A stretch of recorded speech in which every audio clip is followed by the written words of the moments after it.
আসসালামু আলাইকুম। নতুন আরেকটি ব্লগে আপনাদের সবাইকে স্বাগতম। আর এখন 12টা বেজে গেছে। বললাম না প্রতিদিন এক যায় না, সেরকম আরেকটি দিন হচ্ছে এটা। আজকের দিনটা হচ্ছে অন্য দিনের মতো না। অন্য দিনে তো সব ভালো একটা ধারাবাহিকভাবে হয়ে গিয়েছিল, আজকে একটু উল্টাপাল্টা হয়ে গেছে। এখনো সকালের খাবার খাইনি, ভাত রান্না করে রেখেছি, এখন খাবো। ভাবছি যে বেগুন আলু আমি চাকচাক করে কেটে নিয়েছি, ভাবছি এগুলো ভাজবো, তারপর ডিম ভাজি করব। এখানে হচ্ছে মুরগি আছে, যেটা আম্মু রান্না করে এনেছিল, খাসি মুরগি। খাসি মুরগি শুনে সবাই কনফিউজড হয়ে যায় যে খাসির গোস্তও এনেছে, মুরগির গোস্তও এনেছে। জি না, খাসি মুরগি বলতে হচ্ছে যে মুরগির ওয়েট হচ্ছে আপনার 5 কেজির মতো থাকে, যেটা হচ্ছে কেজি দরে বিক্রি হয়, কেউ 1 কেজি 2 কেজি করে নেয়। তো এরকম বড় মুরগি, ওইটাকে খাসি মুরগি বলে। আম্মু এটা রান্না করে এনেছে, ডিপ ফ্রিজে ছিল, ডিপ ফ্রিজ থেকে বের করে রেখেছি। এটা এখনও খেতে পারি, বা হচ্ছে পরে দুপুরের সময় কাজে আসবে। ডিপে ছিল সেজন্য বের করে রেখেছি। আর সকালের জন্য এই যে আমি এটা ভাজি করব, তারপর একটা ডিম ভাজবো পেঁয়াজ মরিচ দিয়ে, এটা আমার জন্য। আর অনেকগুলো পেঁয়াজ মাত্র কেটে নিলাম, পেঁয়াজ মরিচ কুচি করে কেটে নিয়েছি। শশা পড়ে আছে, খাওয়াই হয় না, তাই শশাটা কেটে নিয়েছি। আর আমি ডিম ভাজি করব, আর এটা দিয়ে সকালে খাবারটা খেয়ে নেব। সকাল বলতে 2 in 1 হয়ে গেছে, সকাল প্লাস দুপুরের খাওয়াই হয়ে যাবে হয়তো। আর জারিফের জন্য একটা ডিম পোস্ট করে ওকে ভাত খাওয়ানোর চেষ্টা করব, কারণ সকালে এখন এক্সট্রা আর কোনো নাস্তা নাই, দেরি করে উঠেছে, ভাতই খাওয়ানোর চেষ্টা করি। আর সকালবেলা ওনার পাপা গিয়েছে, ওনাকে দুটো হচ্ছে রুটি ভেজে দিয়েছিলাম, পেঁয়াজ মরিচ দিয়ে ডিম ভেজে দিয়েছিলাম, ফ্রিজে ডাল রান্না ছিল ওটা দিয়েছিলাম, ওটা দিয়ে খেয়ে চলে গেছে।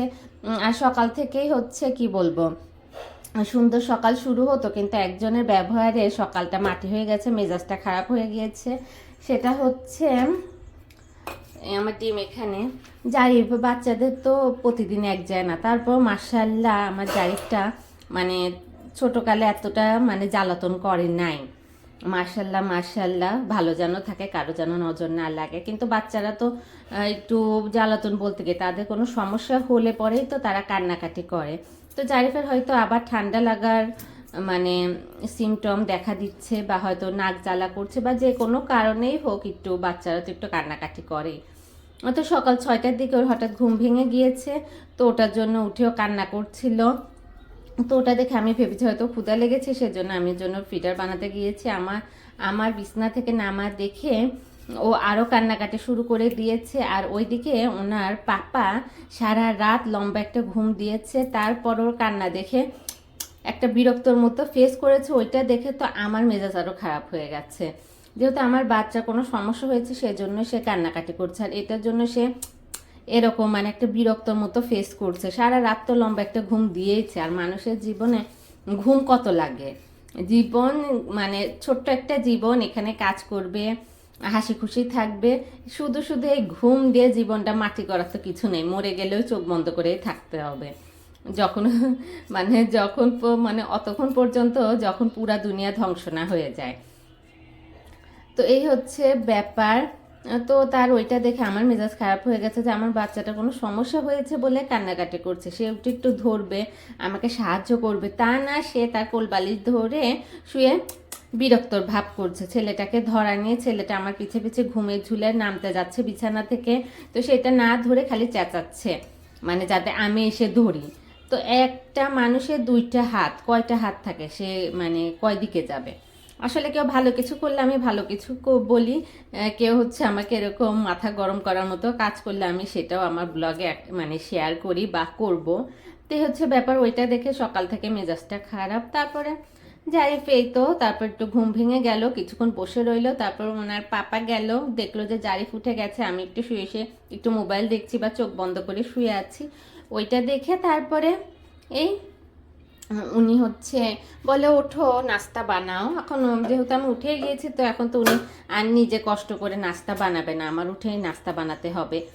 তারপর কেউ উঠে যখন নাস্তা বানাচ্ছে, জারিফ আবার আমার পিছে পিছে আসছে, তখন বলছে এই পাপা এই পাপা। আমি বললাম হ্যাঁ এখন তো ধরবে, কারণ এখন আপনার নিজের নাস্তা বানাচ্ছি না, নাস্তা বানাতে ডিস্টার্ব হবে। তো কি আর বলবো, এই হচ্ছে ব্যাপার। তারপর উনি চলে গিয়েছে, তারপর জারিফ আবার মানে হচ্ছে আমাকে জড়িয়ে ধরে আরও কিছুক্ষণ ঘুম দিল, ঘুম টুম দিয়ে 11:30টার সময় উঠেছে। তো আমি ঝটপট এগুলো রেডি করছি যাতে ওকে হালকা কিছু খাইয়ে দিতে পারি, সাথে সাথে আমিও কিছু খেয়ে নিতে পারি। সব কিছু পড়ে আছে, পড়ে থাকুক, দুইজন মানুষ, এত প্যারা নিব না। তাহলে ঠিক আছে, ঝটপট এগুলো আগে আমি রেডি করে ফেলি।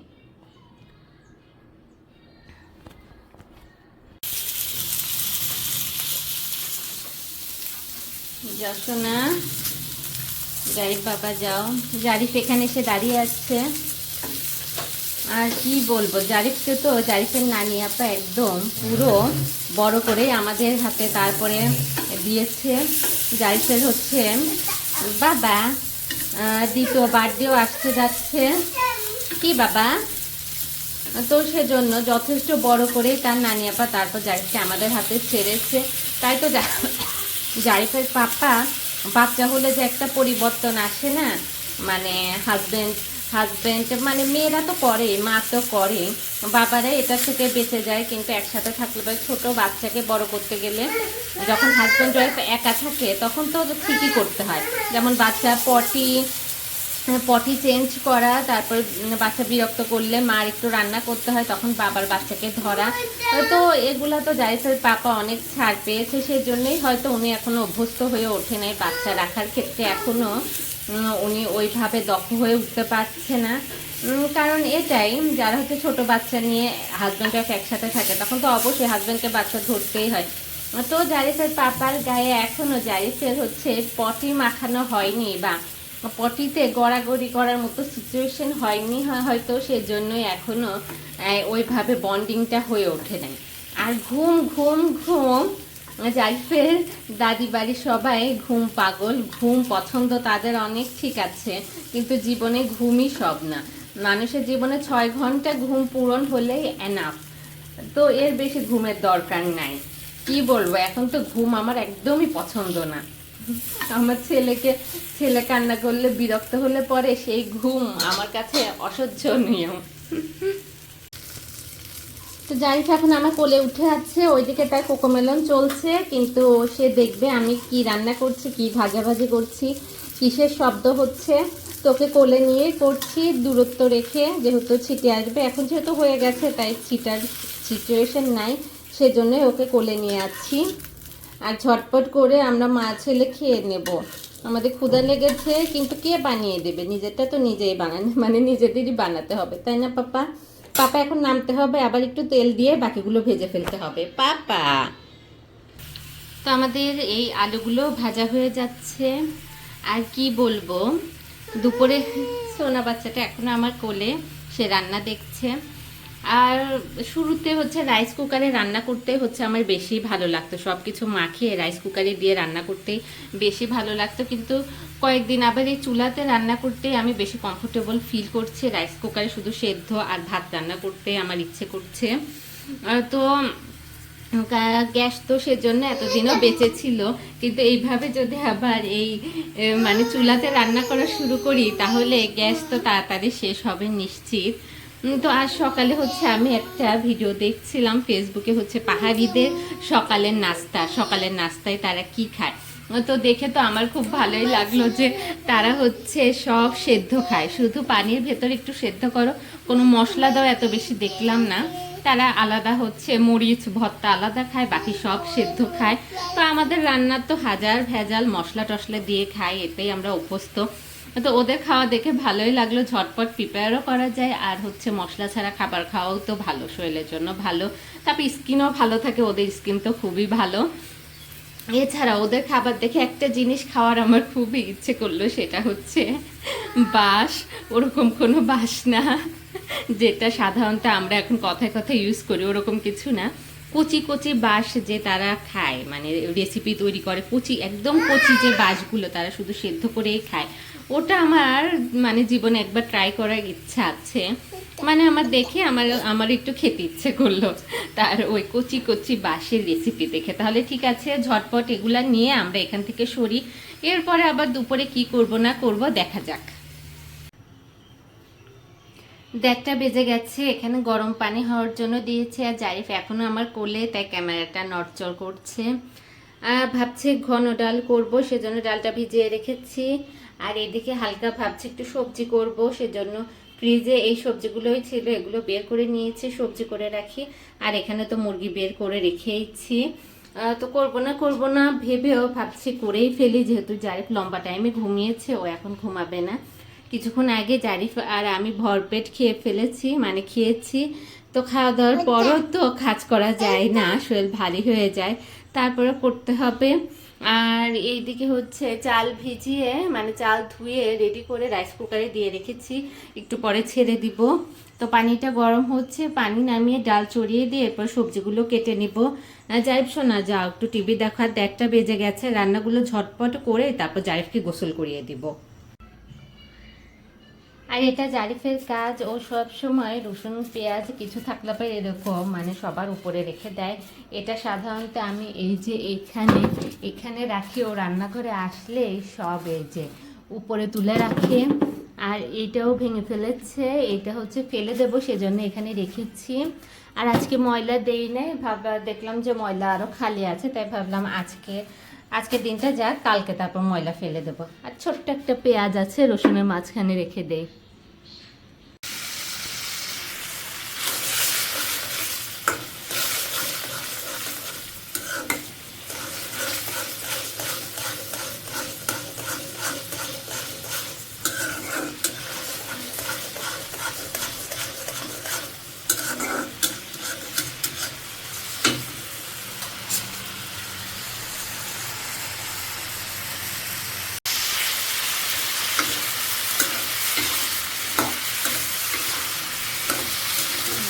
গায়ে লাগাবে, চলো। হুম, চলো চলো।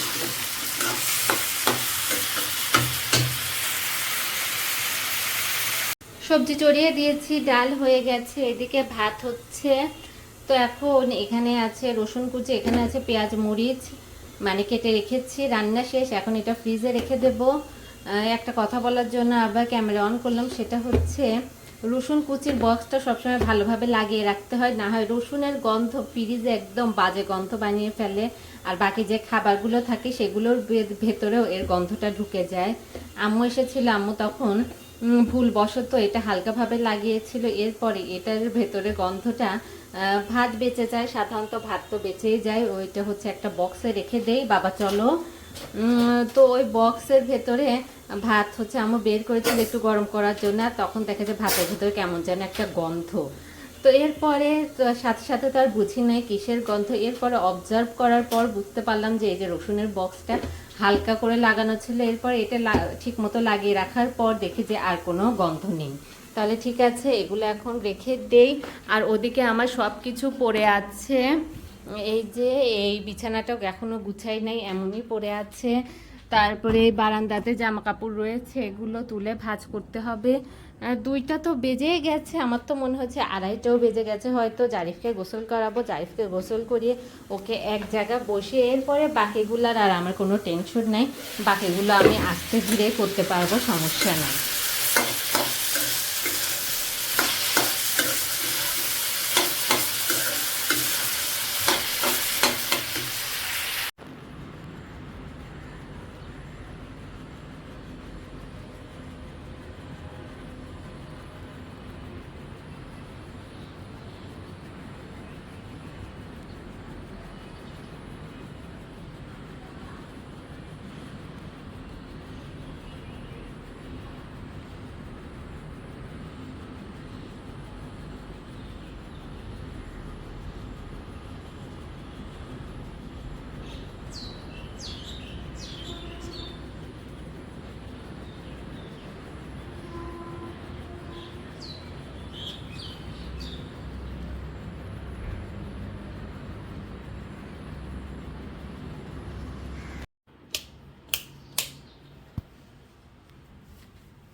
এখন 5:30 বাজে।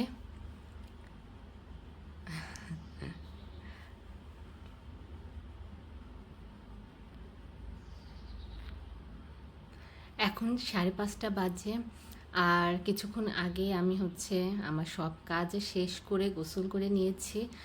আর এই তো ভাবলাম আমার ব্লগটা কন্টিনিউ করে নিই, কারণ জারিফ এখন ঘুমাচ্ছে প্লাস হচ্ছে নড়াচড়া করছে, হয়তো যে কোনো সময় উঠে যেতে পারে, বলতে আমাকে দরকার হতে পারে, একটু নড়াচড়া করবে, তার পাশে যে আমি শুলে সে আর একটু ঘুমাবে। তো এই হচ্ছে ব্যাপার। ওখানে তো কথা বলতে পারতাম না, তাই এই রুমে চলে এসেছি। আর কি বলবো, যেহেতু আজকে লেট করে উঠেছিল, তাই সব কাজ শেষ করতে করতে আরও বেশি লেট হয়ে গেল। 5:30 বাজে। সাধারণত প্রথম যখন এখানে এসেছিলাম এই 5:30টার সময়, মানে আসরের আজানের পর, নামাজের পরে হচ্ছে বাইরে চলে যেতাম, বাইরে যে একটু ঘোরাঘুরি করে আসতাম অনেকক্ষণ। আর এখন তো পুরাই রুটিন চেঞ্জ হয়ে গেছে। সমস্যা নেই, বাচ্চার রুটিনের সাথেই তো সব রুটিন আমাদের সেট হয় বা সেট হবে। তো এই হচ্ছে ব্যাপার। আর আজকে তো বাইরে যাওয়ার আশা আমি আরও আগেই ছেড়ে দিয়েছিলাম, কারণ জানাই ছিল যাই লেট করে উঠেছে, তো ও আবার মানে দুপুরে অবশ্যই লেট করে ঘুমাবে। ওকে আমি 4টার দিকে ঘুম পাড়িয়ে দিয়েছি। আর এই তো সব কাজই শেষ, রান্নাবাড়িও করেছি, সবই করেছি আলহামদুলিল্লাহ। লেট করে উঠলে পরে ওই তো কাজ, ছেলে, আর এই তো সব কিছু নিয়ে বিজিই ছিলাম। আর সকালে একটা কথা বলতে চাচ্ছিলাম, অন্য অন্য কথার ভেতরে হারিয়ে ফেলেছিলাম। সেটা হচ্ছে এই যতক্ষণ যাই ঘুমাচ্ছিল ওর পাশে আমি ছিলাম। আমার তো ঘুম অনেক আগে ভেঙে গিয়েছিল, আমার তো ঘুম পাচ্ছিল না, আমি ওর পাশে শুয়েছিলাম, আমার ভিডিও এডিট করছিলাম, আপলোড করছিলাম, এগুলা করছিলাম। আর হচ্ছে বাহিরে মানে আমার সামনের বারান্দা দিয়ে দেখছিলাম রাস্তা একদম ফাঁকা, খা খা করছে। মানে ঈদ চলে এসেছে বলতে গেলে, অনেকেই বাড়ি চলে গেছে, অনেকে যাবে, আবার যাদের থাকার তারা থাকবে, কিন্তু অলরেডি মানে একটু ফাঁকা ফাঁকা ফিল হচ্ছে যে অনেকেই হয়তো অলরেডি চলে গেছে। তো এই হচ্ছে ব্যাপার। আর যাই, সব খাবার তো রেডি, কিন্তু আমার খেতে ইচ্ছে করছে না। কারণ ওই 1টার দিকেই তো সকাল প্লাস দুপুরের জন্য ভাত খেয়ে ফেলেছিলাম, সেজন্য এখন খাওয়ার মুড নাই, খাবো হয়তো পরে। আর এখন অবশ্যই ভাত বাড়ি বা যেটাই আমি আমার খাওয়ার জন্য যদি রেডি করতে যাই, জারি নড়াচড়া শুরু করে দিবে, আর আমার ওই খাবারগুলো পড়ে পড়ে ঠান্ডা হবে। এর থেকে ভালো থাক, দেখি সুযোগ পেলে আমার একটা নাস্তার প্লেট রেডি করে আমি একটু নাস্তা খাবো, কিছু নাস্তা খেতে ইচ্ছে করছে। তো দেখা যাক কি করি। আর আজকের ব্লগটা আমি এখানেই শেষ করতে চাচ্ছি। দেখা হচ্ছে আবার আমাদের পরের ব্লগে। সবাই ভালো থাকবেন, সুস্থ থাকবেন। আল্লাহ হাফেজ।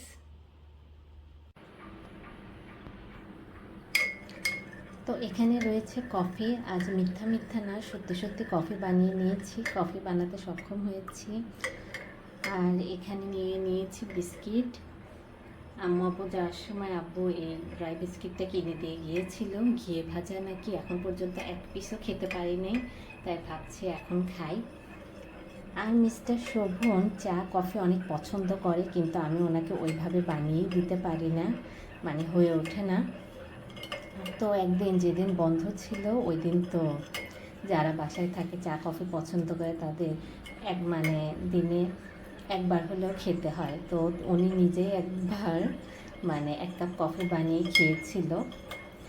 তাহলে ঠিক আছে, আমার ছেলে ওঠার আগে আমি ঝটপট খেয়ে নেই এগুলো, না হয় এগুলো হচ্ছে ভাত আর আমার নাস্তার মতো পড়ে পড়ে ঠান্ডা হয়ে থাকবে।